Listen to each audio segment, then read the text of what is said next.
صارفین کے لیے نیٹ میٹرک پالیسی برقرار۔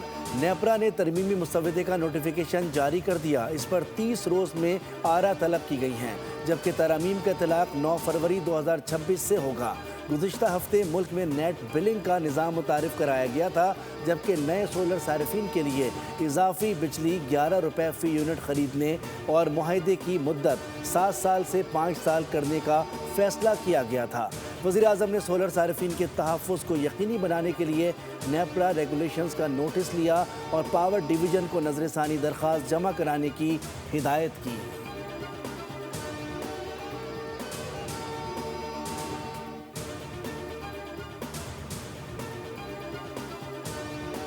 علاج کے بعد بانی پی ٹی آئی کی بینائی بہتر ہونے لگی ہے۔ طبی معائنے کی رپورٹ سامنے آ گئی۔ بانی کا 15 فروری 2026 کو میڈیکل بورڈ کے ذریعے تفصیلی طبی معائنہ مکمل کیا گیا۔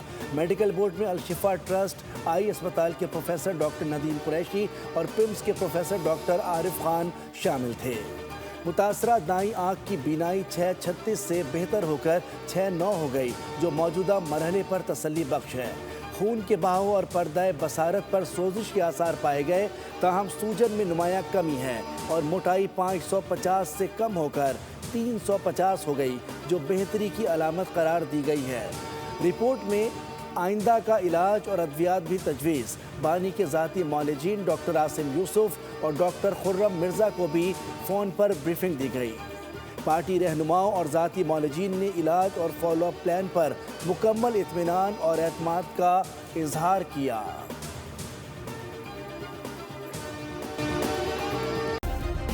سبسکرائب کریں اور بیل دبائیں تاکہ کوئی خبر رہ نہ جائے۔